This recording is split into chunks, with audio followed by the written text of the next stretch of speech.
Bueno, pues nada, muy buenos días a todos y bienvenidos a la exposición Fata Morgana de Gino Rubert. Yo soy Meri Cuesta, soy crítica cultural y comisaria de exposiciones y estoy encantada de estar aquí, de que Gino me haya invitado a hablar de su obra, porque como vamos a ver a lo largo de esta pequeña conversación, yo tengo muchas cosas que ver personalmente también con la obra de Gino, ¿no? Hay unas concomitancias de carácter, yo creo, no solamente espiritual, pero sobre todo temático, que las vamos a ir desgranando durante esta hora. Y por eso, en cuanto Gino me hizo la invitación, pues dije, bueno, pues yo de cabeza, claro, ¿no? Hay muchísimas cosas que nos unen a Gino y a mí.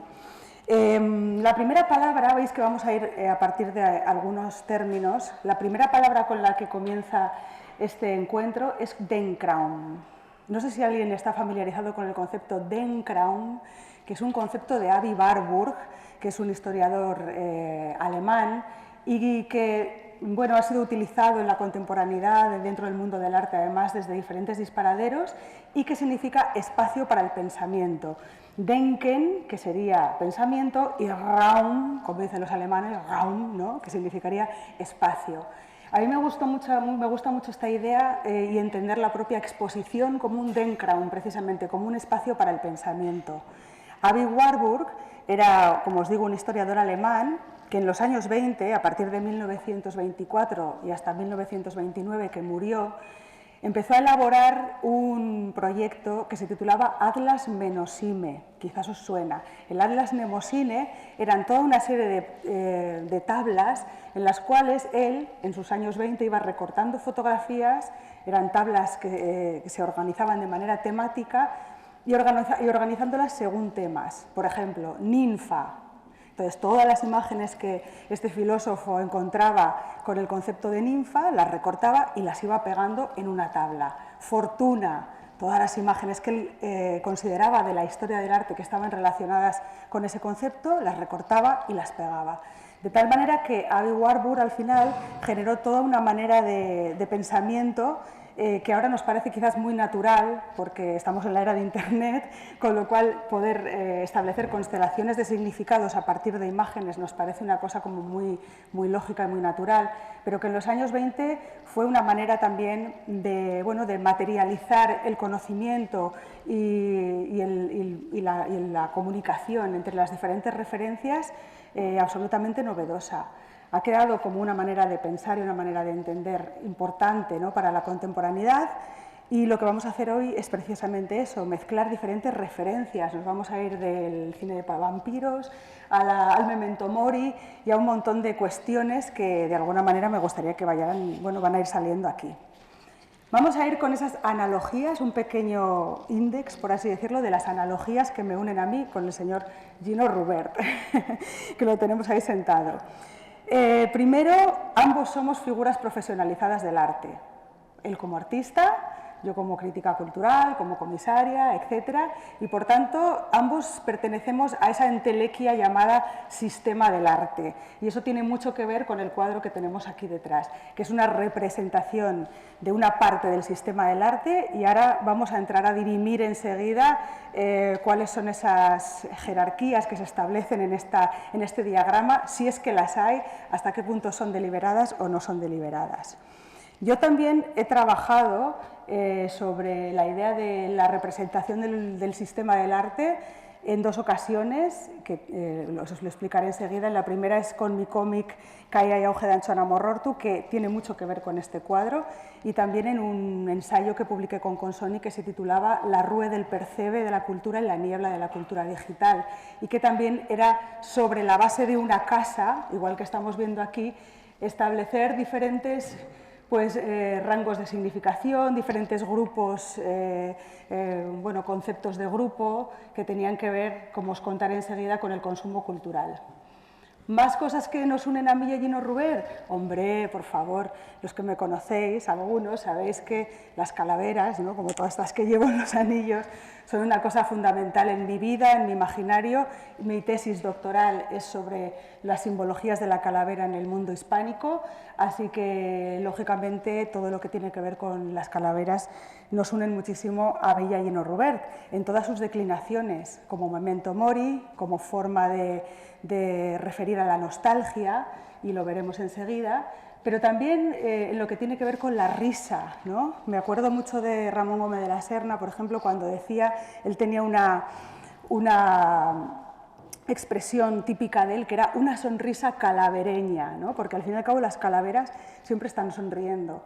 Así que yo, pues también de alguna manera, yo creo que Gino Rubert y yo nos hermanamos también en el salón comedor del humor, ¿no? Yo como don Juan Tenorio Gallardo Calavera, por ejemplo, y él como doña Inés.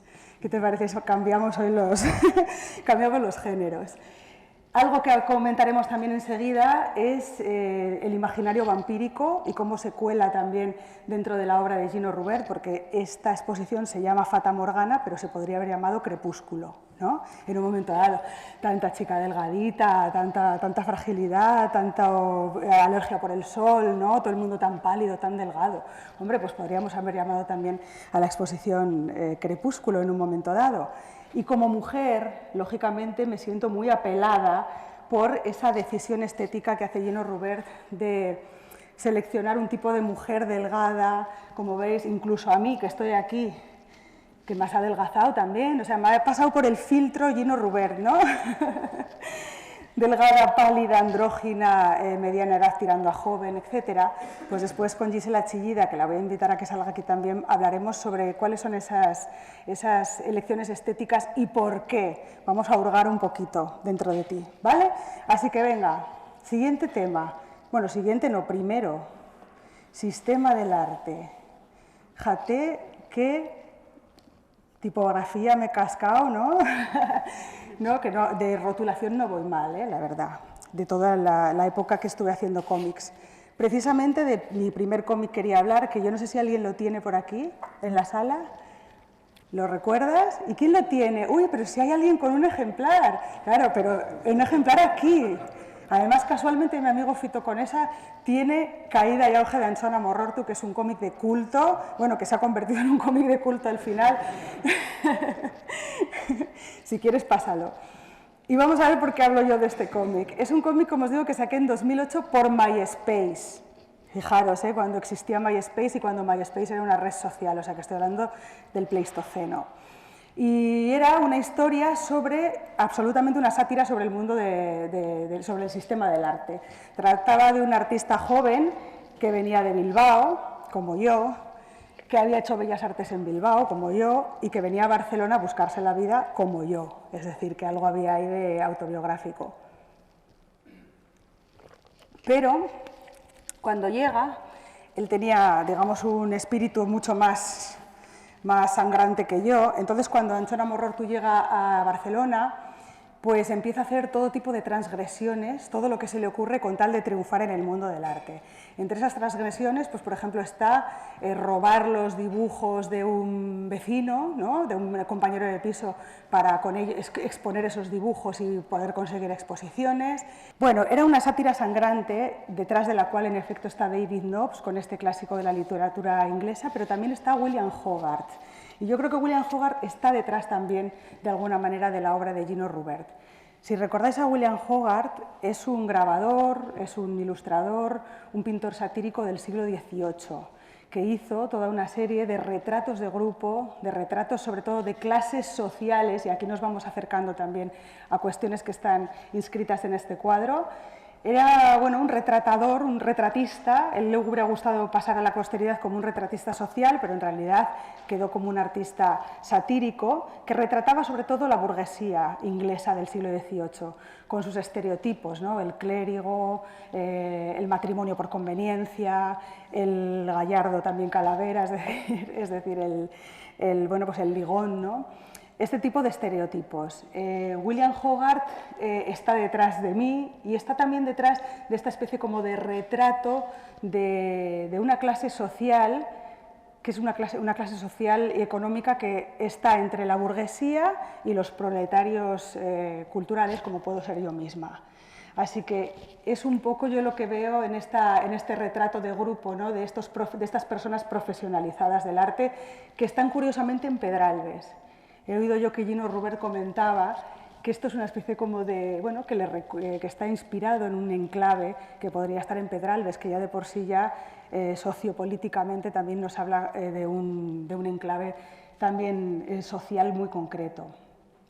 Así que, bueno, aquí vemos este retrato de grupo, como veis, que está inspirado, que con diferencia, me refiero a Hogarth, no es moral. Es decir, mi cómic era moral, William Hogarth es moral, pero Gino Robert es amoral, ¿no? Por lo menos en este cuadro, tal como diría Oscar Wilde, ¿no? Que por cierto decía todo arte debería ser amoral. En este cuadro no hay moralidad ninguna, eso es lo que le diferencia de mi cómic o de la obra de Hogarth. De hecho, en mi caso, en ese cómic que tenéis por ahí, había gente retratada dentro, pues que conocemos todo el mundo, tipo, está Manolo Borja Villel, está Ferran Barenblit, está, por ejemplo, el Centro Cívico Can Pelotas, que era Centro Cívico Can Felipa, o en vez de la Sala Recalde de Bilbao estaba la Sala Debacle de Bilbao. Es decir, como había una sátira sangrante, y yo también como persona underground cuando lo hice, bueno, y un poco también lo sigo siendo, y outsider, disfracé, digamos, todas esas referencias, ¿no? Sin embargo, en el caso de Gino Robert, todo lo contrario, es decir, hay una literalidad absoluta en las caras y no hay ningún disfraz de la gente que está aquí, sino más bien me puedo hasta imaginar que las personas que salen en este cuadro se sienten hasta favorecidas, ¿no? O aceptadas por haber salido on the list, ¿no? Por haber salido en la lista. Entonces, sobre esto me gustaría conversar con una persona que está en el público que no sabe que la iba a llamar, pero la voy a llamar, que es mi amiga Pilar Cruz, que aparece en el cuadro. Un aplauso para Pilar Cruz, por favor. Sal por aquí, cariño.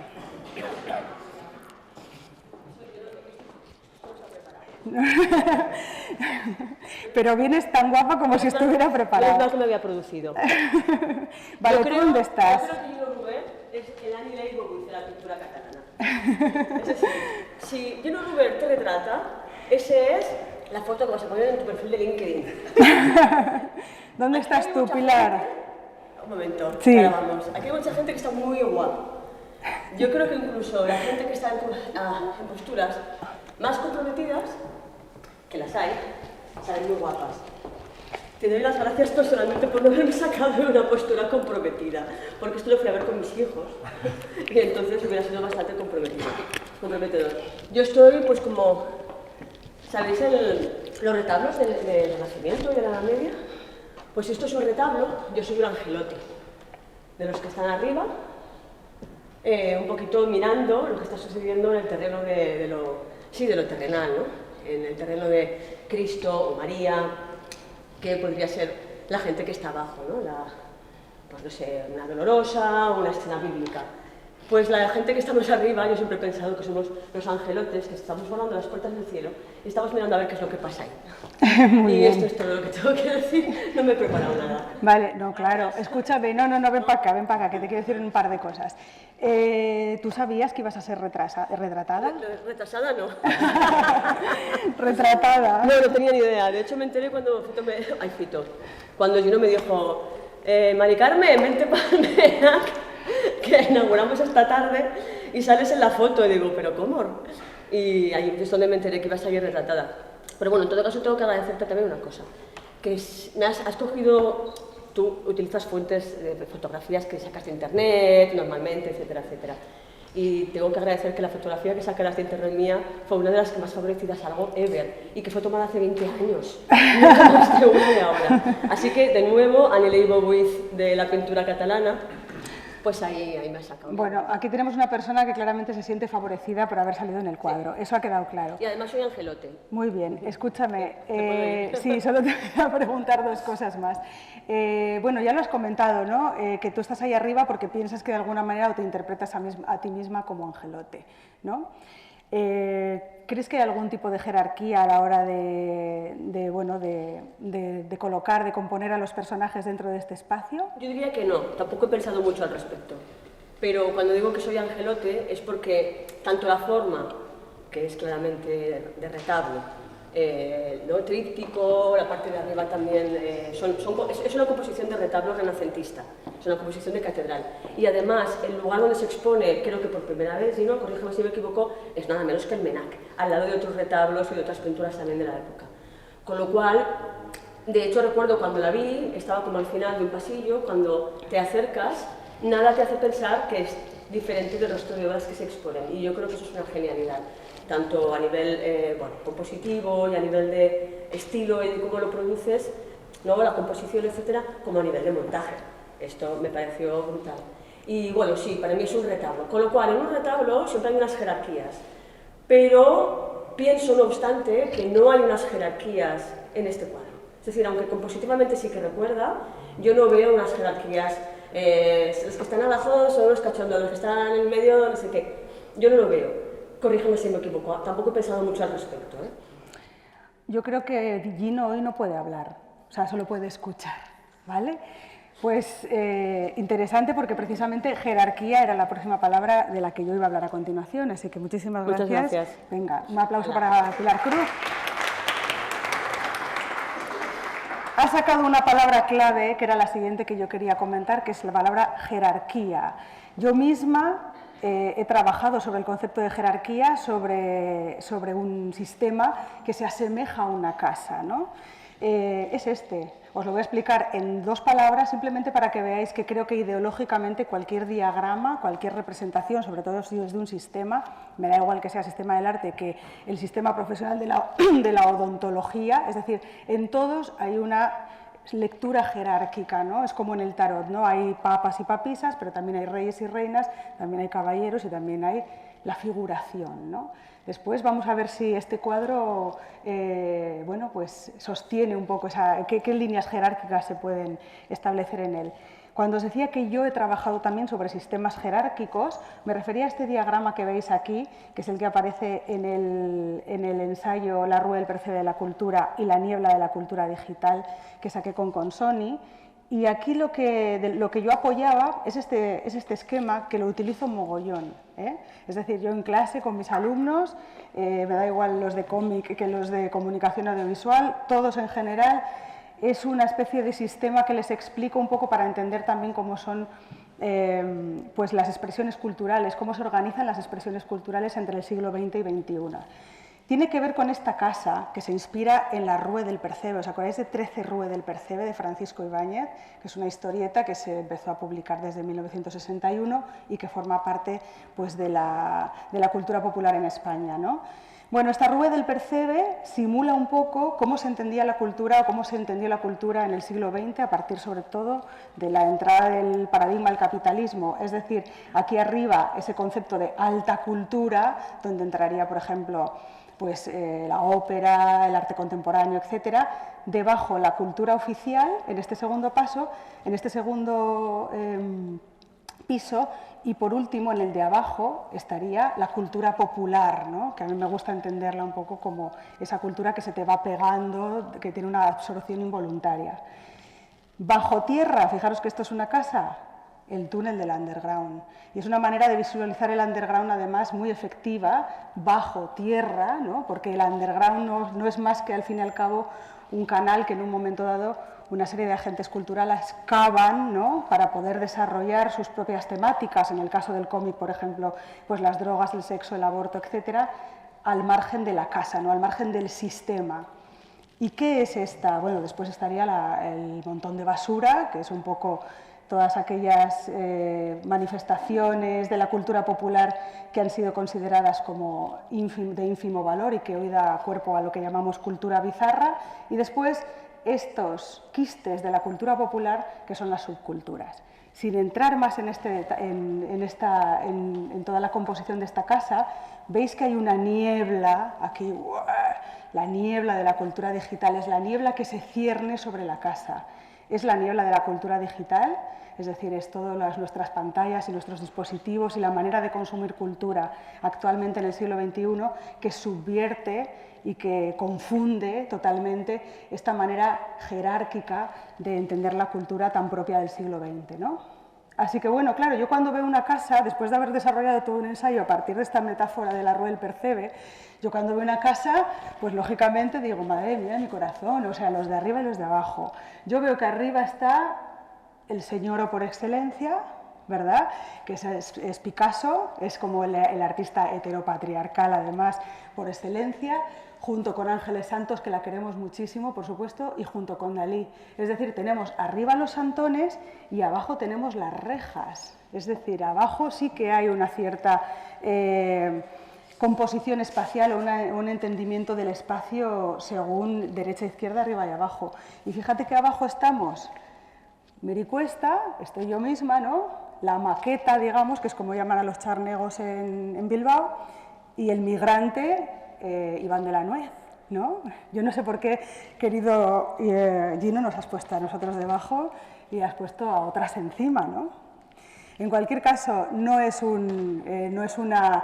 realmente no pienso que haya ahí estoy de acuerdo con Pilar, que haya una ordenación jerárquica, pero sí pienso que es una manera de lectura de este cuadro que está inserta en cada uno de nosotros. La jerarquía tiene que ver con el subir y con el bajar, también con la izquierda y con la derecha, pero principalmente con el arriba y con el abajo. Así que principalmente pienso que es una visión de un mundo del arte, una visión como la que pudo tener en un momento dado Dante de su infierno, una visión como las de la Tierra Media de Tolkien, una visión como el de Henry Darger, por ejemplo, el artista outsider, que pensaba en esos mundos de las Vivians, ¿no? Visiones en las que hay celos, pasiones, diversión, turbulencia, pero también vanidad. Pasamos al siguiente tema. Como os he dicho al principio, os imagináis que esta es una de mis temáticas preferidas, ¿no? El memento mori y la calavera como simbolismo del memento mori. ¿Qué significa memento mori? Seguramente que todos pensáis, os viene a la cabeza a todos y todas la idea de recuerda que vas a morir, ¿no? El memento mori es una expresión que se hizo popular en la antigua Roma y que refería a aquellos sirvientes o servidores que iban, cuando por ejemplo entraba un mandamás, ¿no?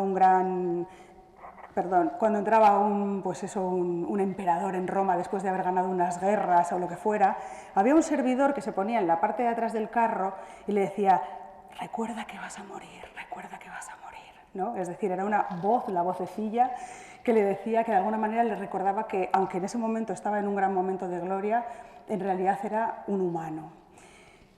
Creo que los mementos mori y las calaveras que recoge Gino Rubert no son exactamente esa calavera o ese memento mori romano, sino que tiene mucho más que ver con el barroco y con la idea de cómo se transforma el recuerda que vas a morir en el siglo XVI y XVII. Si recordáis, es la época del barroco y la idea del memento mori se vincula a lo pictórico, muy concretamente a un género que seguro que recordáis que son las vanitas. Estamos hablando de la vanidad, ¿no? Es decir, el memento mori empieza a vincularse a lo pictórico, a los dibujos, a fetiches que tú puedes llevar en casa que te recuerdan la fugacidad de la vida. En ese contexto del barroco, el memento mori ya no es solamente recuerda que vas a morir, sino que se introduce un importante significador moral. Es decir, como vas a morir, esto tiene que ver totalmente con el pensamiento católico, claro, como vas a morir, entonces en vida tienes que llevar una vida de rectitud, tienes que llevar una vida de fe, esperanza, caridad, etc. Hay un cierto eco moral también en esa calavera propia del siglo XVII. Eso es lo que hace que esta idea de celebración, fijaros en la calavera, ¿no? Con sus burbujas, que es algo también muy propio de los mementos mori barrocos, ¿no? Esa idea de la fragilidad de la vida, adquiera, es decir, que dé un telón de fondo a toda esta celebración loca en Pedralbes, disparatada, etcétera, adquiera todo un cierto aire de melancolía. Yo creo que la melancolía es importante en la obra de Gino y que además le viene también un poco por la sangre también hispánica, ¿no? de tu madre mexicana, le viene un poco por esa doble vertiente, ¿no? Tened en cuenta que el concepto de memento mori, aunque en el barroco y en el sentido que lo está utilizando Gino Rubert, más de melancolía y de fugacidad de la vida, a día de hoy está cambiando un montón. A día de hoy, memento mori y carpe diem son dos expresiones fatalmente utilizadas, ¿no? Y que refieren más a, oye, pues que me quiten lo bailado, ¿no? Fijaros que hay un montón de gente que se tatúa memento mori o carpe diem. Incluso hay pubs y discotecas, hay baretos que se llaman carpe diem, ¿no? Y de hecho hay bastantes porque para escribir un texto tuve que mirar cuántos bares en España, pubs y discotecas se llamaban Carpe Diem y salían como 25 o 26, ¿no?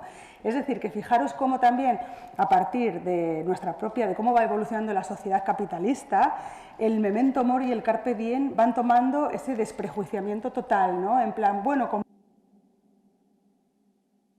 bien y vamos a divertirnos, ¿no? Hay una transformación, como veis, que le resta toda esa poesía y también esa reflexión. Memento mori realmente no significa recuerda que vas a morir, sino significa recuerda morir. No que vas a morir tú en concreto y por tanto pásatelo bien y no sé qué, no sé, y desparrama, sino recuerda el morir en general, ¿no? Es una postura más filosófica y que creo que es interesante también que la tengamos en cuenta, ¿no? Igual que Carpe Diem significa aprovecha el día, aprovecha que el día que tienes, el día de hoy, este sábado 17, te sea provechoso. Como veis, no tiene nada que ver con el sentimiento punk del desparrame, ¿no? Así que, para acabar con este cuadro, esa calavera central nos habla eso de fiesta y a la vez ansiedad también por la finitud de la vida. Nos habla de celebración, pero también de melancolía. Bueno, a continuación iba a venir aquí de invitado mi amigo Roc Parés, que era el amigo que tenemos, un importante amigo que tenemos en común, tanto Gino Rubert como yo. Pero el pobre se ha puesto malo y no ha podido venir. Entonces, había una frase que yo quería comentar con él, que la voy a leer literalmente, que es una frase del propio Gino y que nos va a servir para dar paso al siguiente tema que quería comentar. La frase del propio Gino Rubert dice lo siguiente: «Amb la complicitat de les vostres ànimes fotografiades que tinc en sobres dins calaixos al meu estudi, he anat descobrint el plaer de jugar amb vosaltres, fent-vos servir com actors de las meves películas». Yo creo que define muy bien también cómo es esa forma de trabajar de Gino y esa vinculación que tiene su trabajo también con el cine.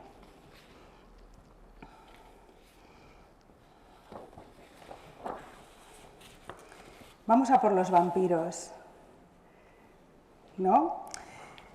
Una cita, a ver si sabéis de quién es esto, es muy fácil, porque hablando de vampiros, citando, ¿quién va a ser? Bueno, ¿crees en el destino? ¿Crees que incluso los poderes del tiempo pueden alterarse con un solo propósito? El hombre más afortunado que pisa esta tierra es aquel que encuentra el amor verdadero. Oye, pues al final va a ser que Gino, ¿no?, busca el amor verdadero a partir de toda esa retratación de mujeres, ¿no?, y de cuestiones sentimentales. Esta cita es Drácula de Bram Stoker, 1897, una cita que, como veis, refleja la idea de pasión y muerte que está implícita dentro del mito del vampiro, ¿no? Ya hemos dicho antes que las figuras que aparecen o que pueblan este universo de Gino Rubert, también conocido como el de las portadas de Stieg Larsson, pues como sabéis, os habéis fijado, ¿no?, todas son blancas, delgaditas y todos tienen esa especie como de palidez, ¿no?, que pueden recordar de alguna manera a todas a ese repertorio propio del cine fantástico que es el vampiro y que como mito contiene en sí mismo la idea de sumisión, de lucha de poder, ¿no? El mito del vampiro de alguna manera se va estilizando, se le van atribuyendo diferentes cuestiones de carácter erótico, por ejemplo, que como veis ese espíritu que vagaba por las tumbas no tenía, hasta que llegamos a un hito fundamental dentro de la historia del vampiro, que es el Drácula de Bram Stoker, que como veis hemos leído una cita, es una novela de 1897, una novela supermoderna además para la época, porque hablaba precisamente de los adelantos que había en esa época, ¿no?, en ese cambio de siglo, pues cuestiones que tenían que ver con el vapor, con las máquinas, con las tecnologías. O sea que cuando nace el Drácula de Bram Stoker es curioso porque es la novela de la modernidad por excelencia. Y está recogiendo también un personaje que es el del vampiro y dándole todo ese hálito romántico que no tenía, pero que sí que comienza, que viene de la mano de Bram Stoker. Surge de alguna manera, por tanto, como un síntoma de la sociedad y después pues, ha tenido toda una serie de desarrollos que, sin embargo, han sido fuertemente masculinizados. ¿Por qué os digo esto? Y esto tiene que ver también con los vampiros de Gino Rubert. Porque originalmente el vampiro que Bram Stoker diseña para su novela a finales del XIX es un vampiro no binario, porque se inspira claramente en dos figuras. Por un lado, en Blas el Empalador, que seguro que lo reconocéis, que es este príncipe rumano del siglo XV sanguinario, y por otro lado, una figura femenina que es Erzsébet Báthory, la llamada Condesa Sangrienta, que también es un personaje histórico, una condesa húngara del siglo XVII, que mató a un montón de doncellas para bañarse con su sangre. Inspirado en estos dos personajes, Bram Stoker finalmente pare el personaje de Drácula. Pero como os decía, pese a ser en origen un personaje de origen no binario, a lo largo del siglo XX le hemos visto fuertemente masculinizado, ¿no? Y me viene sobre todo a la cabeza pues Christopher Lee, ¿no? Ese señor, hombretón, que es un poco el paradigma, junto con Bela Lugosi también en los años 30, que es ese paradigma de vampiro masculino. Sin embargo, en el caso de Gino Rubert, pienso que sí que emerge curiosamente esa androginia del vampiro, ¿no? Esa especie de ansiedad por el otro que tiene que ver con que mezcla de alguna manera el binarismo, ¿no? En los años 20 hay un hito también importante de los vampiros, que es la película Nosferatu, que es del año 22, que seguro que la reconocéis, ¿no? Ahí Nosferatu no es un ser seductor, todo lo contrario, es un ser repulsivo que está somatizando cómo estaba Europa, o sea, cómo queda Europa después de la Primera Guerra Mundial, o sea, somatiza el espasmo, la mueca, el horror y la peste. Sin embargo, a partir de los 60 sabéis que el vampiro ya coge, digamos, otros atributos que tienen que ver más con el icono pop, ¿no? y que después han seguido con nosotros hasta hoy. En los 70, sin embargo, el vampiro sí que se permite aparecer también en contextos más experimentales y en contextos que tienen que ver más con, bueno, pues con algunas reivindicaciones, ¿no? Por ejemplo, de la adicción, es decir, en los 70 el vampiro es placer, es también subyugación, pero también nos habla de las adicciones, del aislamiento. Y me vienen dos películas a la mente. La primera es El ansia, de Tony Scott, una película del 83, en la que sale David Bowie y Catherine Deneuve, también los dos muy pálidos y muy estupendos y muy glamurosos, pero que habla precisamente de esa, bueno, en realidad habla de la ansiedad, de la noche, del sexo, del consumo de drogas, etc. Y luego una película maravillosa que es Arrebato, seguro que la conocéis, de Iván Zulueta, en el cual el vampirismo tiene que ver más con la heroína, ¿no? Con la adicción. Bueno, por tanto, a día de hoy, estos vampiros y los vampiros en general, como veis, en tanto que mito, han ido encarnando diferentes cuestiones, ¿no? Pero yo creo que quedan con nosotros y no caducan, no es un mito que al fin y al cabo siempre está con nosotros, precisamente por tres cosas. Primero, por la pulsión de la búsqueda del otro, es decir, el vampiro siempre está buscando al otro, y creo que eso también está en estos personajes vampíricos que nos enseña Gino Rubert. También porque el vampiro es un personaje básicamente transgresor, y transgrede además algo que es fundamental, que es el propio ciclo de la vida y la muerte. Es decir, el vampiro renace, es un renacido, resucita, vuelve a morir por el día, nace por la noche, en general es un no muerto. Así que esa propia transgresión del ciclo de la vida y la muerte es lo que hace que sea un personaje transgresor en sí mismo. Y es esa transgresión la que de alguna manera también está recogiendo Gino Rubert en estos personajes, que no nos son indiferentes, es decir, que cuando los vemos nos traen a la mente todas estas cuestiones sobre la turbulencia, la pasión, los deseos, la subyugación y las luchas de poder. Si la obra de Gino Rubert fuera una película, pues sería una mezcla entre Crepúsculo y alguna de Woody Allen también, ¿no? Y sobre todo por esas relaciones personales con las mujeres que aparecen en gran parte de tus cuadros. Así que, para hablar de ese tema, vamos a darle un fuerte aplauso a Gisela Chillida, que además me gustaba hablar contigo sobre todo porque es como dar la voz también a las mujeres de los cuadros de Gino Rubert, ¿verdad? Entonces, cosas que te quería preguntar yo. Por ejemplo, vamos a empezar por este, ¿vale? En este cuadro, ¿dónde estás tú?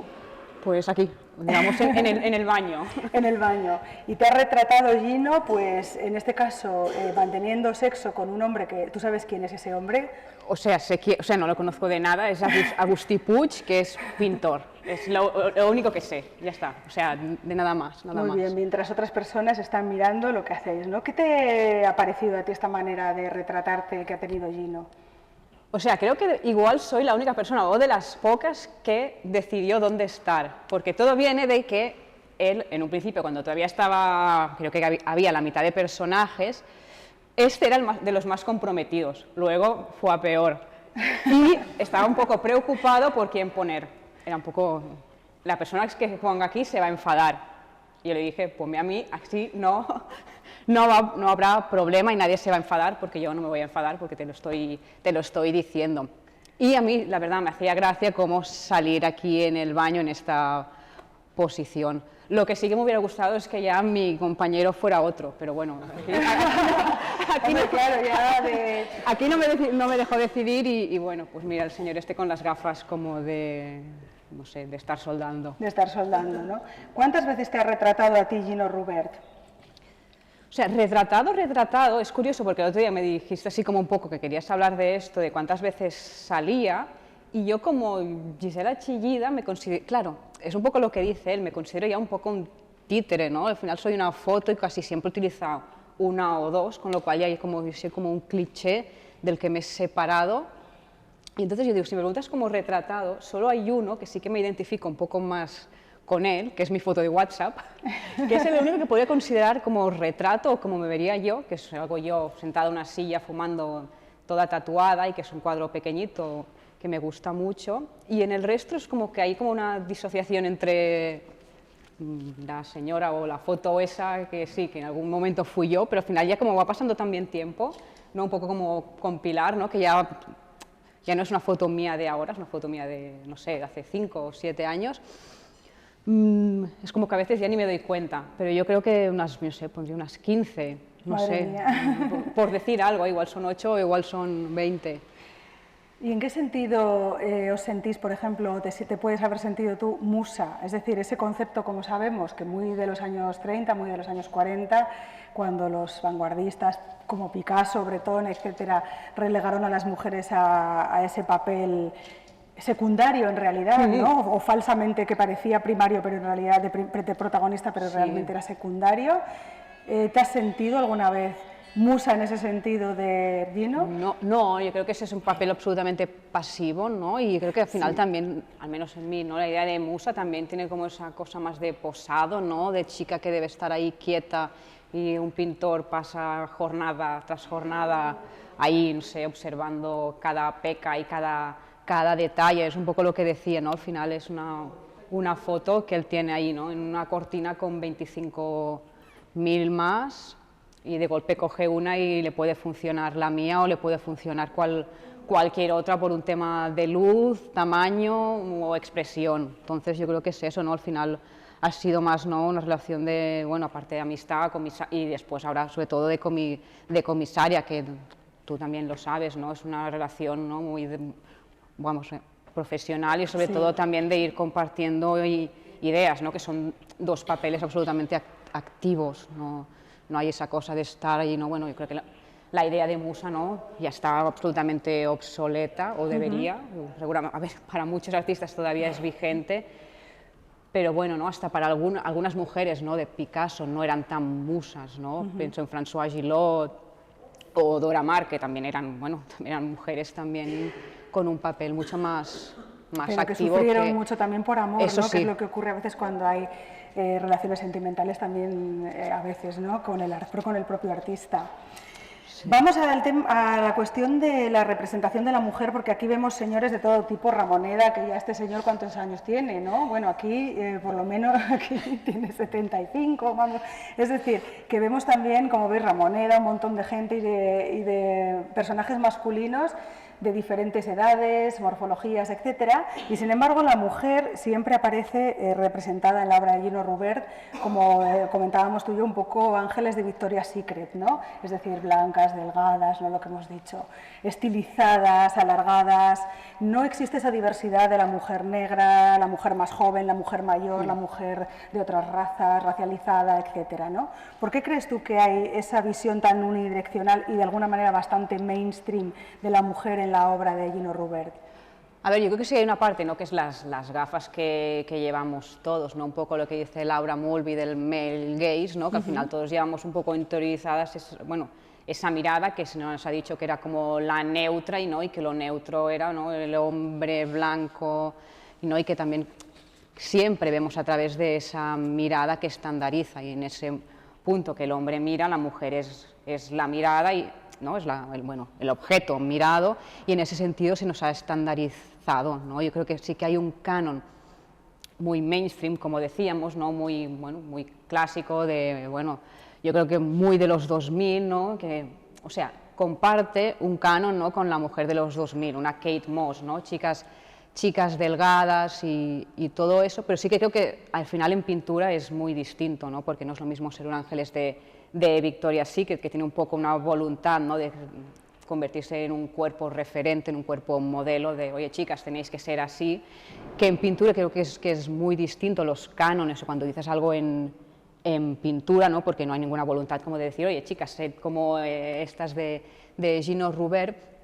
Sí que me parece que los hombres también están bastante estilizados en general, ¿no? También, sobre todo, este es un poco distinto porque hay como también al final muchos rostros que son, pues, digamos, los verdaderos, pero si vamos a otras pinturas al final, ¿no?, en las que sale él mismo también se estiliza, y hay un canon un poco muy similar en cuanto parecen como muy andróginos, muy estirados, muy vampiros, ¿no? Creo que va un poco por allí. Sí que es cierto que de todas maneras es mucho más diversa la imagen de los hombres, ¿no? Entonces a mí personalmente como mujer y además feminista sí que me llama mucho la atención esta elección tan determinada y tan poco plural, pero también en efecto el artista no es publicidad, es decir, él no está leccionando, ¿no? Es decir, si a ti te gustan las chicas así, cariño, pues no, pues ¿qué vamos a hacer? Le gustan las chicas así. Se puede decir, bueno, vemos en el universo de Gino Rubert además diferentes roles de él en esa relación con la mujer, porque las relaciones con las mujeres forman parte importante de los diferentes motivos visuales que van desarrollándose en la exposición. A veces le vemos, pues, en un sentido como más, casi como hijo, otras veces como protegido, otras veces todo lo contrario, ¿no?, más, podríamos decir, más empoderado, o como amante, etcétera. ¿Cuáles son esos roles que tú has detectado con tantos años ya al lado de Gino como comisaria y amiga y musa? Yo creo que Gino, sin quererlo, al final tiene como algo muy clásico, ¿no? Como que puedes, ¿no?, si hiciéramos como Avi Warburg, ¿no?, y tuviéramos un panel, podríamos colocarlo digamos, en estereotipos o prototipos, ¿no? Da igual, el Memento Mori o la mujer, y creo que sí, que al final es como ¿no?, la mujer, ¿no?, que es o madre, o si no ya es como amante, esposa, y siempre tiene como estos roles, ¿no? No creo que se salga mucho de la idea femenina un poco clásica, ¿no?, de esa mujer que puede ser protectora, y creo que también hay una cosa un poco muy freudiana, ¿no?, de protectora amenazante, ¿no?, pero eso en todo, ¿no?, este concepto de unheimlich, ¿no?, de algo familiar que se vuelve siniestro, que es algo que podemos ver en todos los cuadros, ¿no?, aquí también un poco, ¿no?, como esa cosa que parece cotidiana y al final hay algo que te chirría. Y sí, tampoco creo que se pueda hacer como una categorización de mujeres, pero sí que va un poco por aquí, pero sobre todo yo creo que lo que más nos representa es la mujer como su amante, ¿no?, como pareja, porque al final creo que hay muchos cuadros en que aparece eso, ¿no?, esas relaciones, ¿no?, bueno, de pareja, no me refiero como a pareja de matrimonio, ¿no?, pero sí como esas relaciones, ¿no?, íntimas en las que hay eso, ¿no?, pues también parecen como muchos interiores, camas, ¿no?, excepto estos que pueden ser más del sistema arte, es eso, ¿no? Pues esa mujer como... Lo como curioso es que pareja. Gino Rubert juega al despiste, porque al preguntarle yo por qué todas las mujeres que pintas, que aparecen en tus cuadros son del mismo tipo, me dijo, uy, no me había dado cuenta, no me lo había preguntado nadie, ¿no? Que también hacerse el despistado también es una forma de vanidad, al fin y al cabo. Bueno, pues muchas gracias, Gisela. Uy, vamos a acabar, mujer era lo último. No, mujer no es lo último, la última es, a ver, a ver si no la voy a haber traído. No puede ser. Sí, está aquí. Fata Morgana. Lógicamente que es el título de la exposición, como sabéis, ¿no? ¿Qué es Fata Morgana? Es un espejo, es un espejismo, es un efecto óptico. Ya sabéis que significa que es un efecto atmosférico, de tal manera que cuando tú miras al fondo, a veces ves formas sobre el horizonte que pueden estar flotando en el aire, ¿no? Son espejismos. Fata Morgana también es una expresión que significa hada morgana. Fata en italiano es hada y refiere también a todas esas, bueno, a la hermana de Arturo, ¿no? Del rey Arturo, a las famosas leyendas artúricas en las cuales el hada morgana era una hechicera. Estamos hablando también, de nuevo, de ilusionismo, de magia. Para mí, Fata Morgana, cuando leí el título, lo primero que me vino a la cabeza fue la película de Vicente Aranda, no sé si la recordáis, Fata Morgana, de 1965, que también tiene mucho que ver, o tiene algo que ver también con esta exposición. La revisité a partir de prepararme esta charla de hoy. Y bueno, encontramos a Teresa Gimpera, ¿no? Allí sola en una especie de Barcelona desértica, llena de sofisticación. Y como sabemos, además, Fata Morgana de Vicente Aranda se produce en el contexto también de la Escuela de Barcelona de cine, ¿no? Que forma parte de esa gauche divine de los años 60 y de los 70 en Barcelona, de burgueses pues rompiendo todo tipo de formas, ¿no? Principalmente con un espejo muy importante también en todo lo que estaba ocurriendo en Francia. Es una fábula de ciencia ficción y la Teresa Gimpera de Fata Morgana de alguna manera podría aparecer también perdida en alguno de estos cuadros. Y quiero creer que esta elección del título también inconscientemente quizás tenga que ver con esta referencia tan de la cultura popular y muy concretamente de la cultura barcelonesa. En cualquier caso, y ya para acabar, Fata Morgana, ilusión, engaño, espejismo, me hace pensar en una frase que dijo el propio Gino Rubert en ese vídeo que tenemos ahí en el fondo, ¿no? Hablando de... Mira, la sales con un vestido de mujer, por cierto. Qué casualidad. Hablando de su propio cuadro, de la elaboración de este cuadro que tenemos aquí detrás, y dice Gino Rubert, la pintura es un engaño, es una ilusión. En efecto, esto que tenemos aquí detrás es un artefacto del engaño. Es un cuadro, bueno, es un tríptico, como veis, que tiene hasta 25 puntos de fuga diferente. Tiene también cierto engaño en el propio envejecimiento, ¿no? Tiene una especie como de tratamiento de envejecimiento que también procura que este cuadro nos parezca un cuadro más añejo de lo que es, nos parezca un retablo. La propia idea también de introducir caras impresas de Internet y después retocadas con Photoshop y pegadas y pintadas por encima, forma parte también de esta idea del ilusionismo, ¿no? Y qué decir de los últimos cuadros que presentas aquí en esta exposición, de las que me encantan, por cierto, y lo digo además desde aquí abajo, me encantan los cuadros como ese que tenemos ahí, de las cortinas, las fantasmagorías y los juegos de luces y de sombras. Todo ello, toda esta fantasmagoría, unida además a los secretos y misterios de Gino Rubert diciendo, uy, que nadie me ha preguntado nunca por las mujeres. Hoy, pues no sé, esta gente está aquí puesta así porque encontré fotos de internet que se veían bien, pero nada más, ¿no? Ese halo de misterio y vanidad que le da el propio Gino Rubert a su obra hace que todo ello, sobre todo principalmente este cuadro Vanity Fair, donde estamos hoy, sea, como os digo, un extraordinario artefacto seductor. Así que creo que vamos a dejar ya este encuentro aquí, precisamente porque si vamos desgranándolo todavía aún más, vamos a desactivar todo el misterio y toda la seducción de este artefacto. Así que muchas gracias.